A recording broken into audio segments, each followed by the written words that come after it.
Hey guys, Esther here. Hello, this is Tom.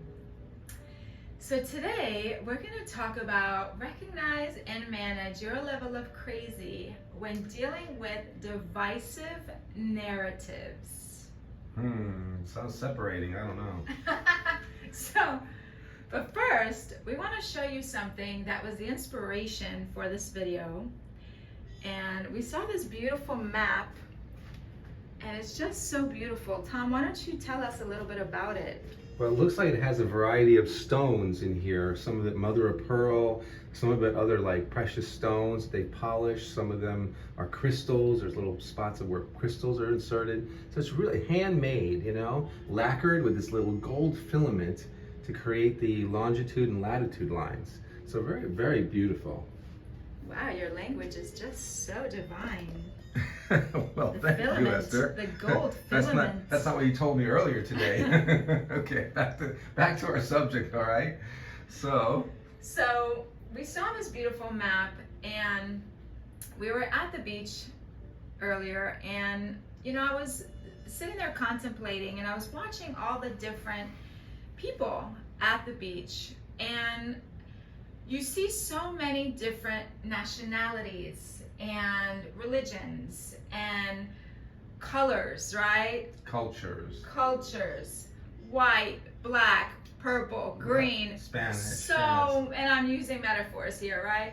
So many different people, so many different experiences, so many different backgrounds where people come from with their own story, their own struggle, their own success. And it was just really inspiring, but at the same time, it made me kind of sad. Why did it make you sad? So it made me sad because there are so many narratives created to create division between all of these different cultures. And it made me very disappointed that so many of us fall prey to these conversations. Like these cultural or perceived divides, things that separate us from others. These constant narratives that create these culture wars. And it just made me wonder, like when we were in the spiritual realm, and this is, one of those conversations that you either believe or you don't, but hang on with me for a second. In the ethers, before we came down, they say we chose to come down into our individual culture. So some of us may have come from Africa, some of us may have come from India, some of us came from Russia, right? From Ukraine, from Kiev. Don't some forget of Italy. us, Italy. Right in there. Right? And fun culture. And so many of us come from so many different interesting places. And we gotta respect that we came down here for a reason into that particular place, right? Yeah. So while we don't want to we shouldn't use these cultural differences or whatever types of differences to separate us, but to embrace those cultures and to bring them to work together, to be one in this planet. Really, it's one planet. That's what gets us about this map. We're all one. And then today we did a thing in the water. Maybe you can explain this to them, what Esther calls a mikvah. Well, I didn't name it. Right. She's teaching me this, though. You see, that's the cultural differences I'm learning about what is a mikvah. Well, a mikvah is a beautiful ritual done. Mainly, it's kind of like a baptism, right? Christians call it baptism, Jews call it mikvah. And I learned it in my days of Kabbalah, and I'm still studying Kabbalah because it's an amazing philosophy.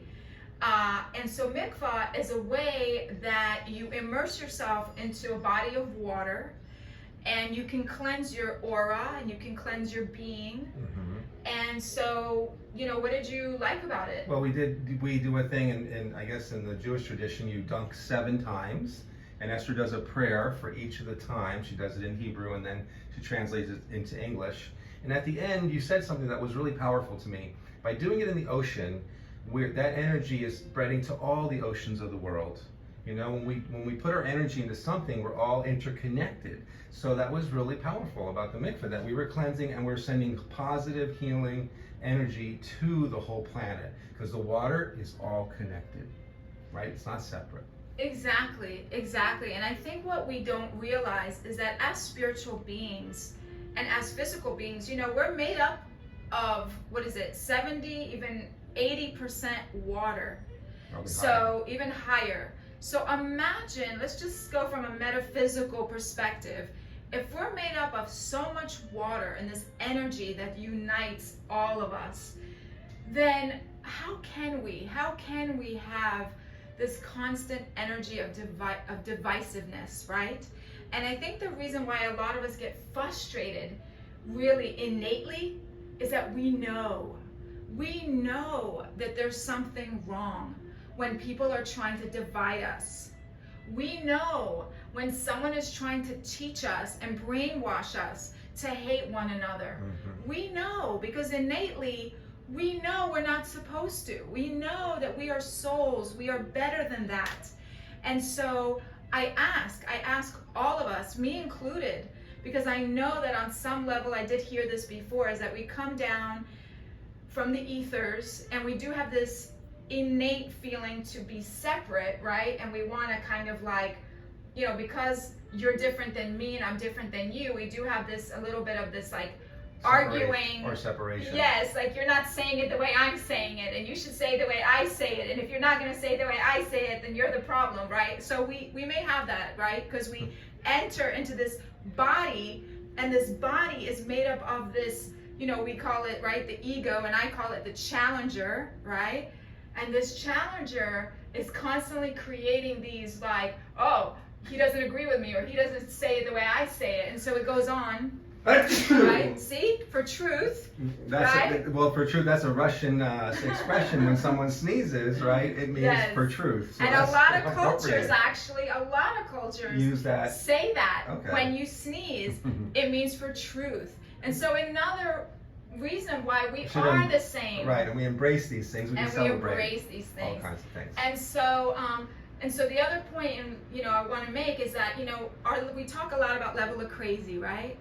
And so our level of crazy should be the thing that bonds us, that makes us appreciate one another, that allows us to be compassionate of one another. Yeah. Because you're different than me. I learned to appreciate things that are different in you, the way you look at the world, the way you do things versus how I do things. And we need to try to embrace them instead of like changing them, Exactly. So I think that's a good way to talk about from a macro to a micro. Yes.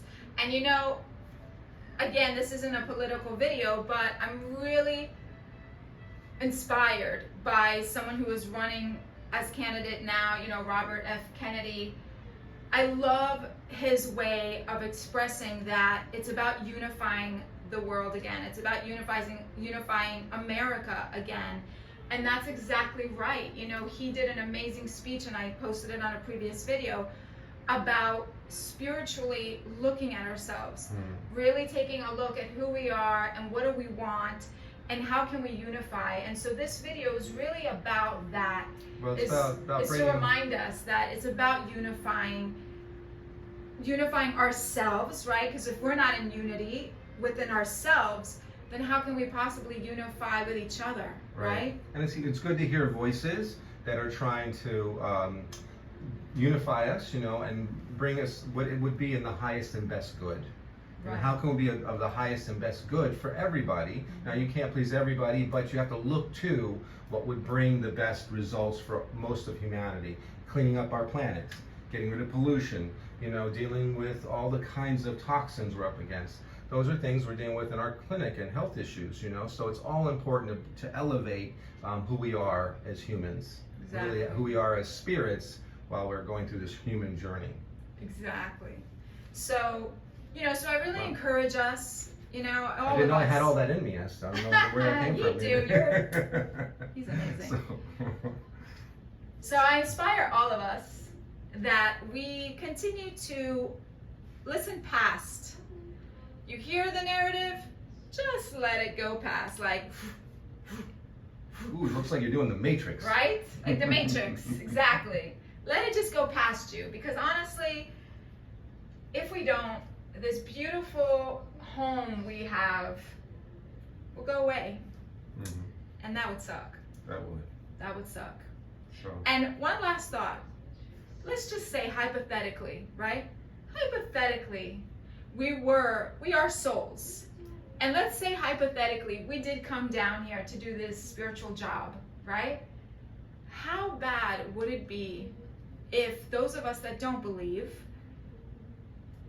go upstairs and whatever happens and we realize that it was true? It was true. Because maybe it isn't. But what if it is? Well, on another and we level, would have wasted all this time and our potential. Hold on, let me finish my thought. But we would have wasted our potential to make this an amazing journey. And we would have destroyed all of this. Well, a simple principle is follow the golden rule. Treat others like you'd like to be treated. And why don't we leave this place a better place than we found it? So if you don't believe in all those other things, just simply golden rule and leave this place better than we found it. That would be a really good thing for humanity. But let's see what we can do about it. Let's see what we can do. Anyways, on that point, when we know better, we do better. We reveal the heel, and what you resist persists. And when you know and understand yourself, the world will know and understand you too. And remember, what's the best that can happen? Okay, guys. Bye-bye.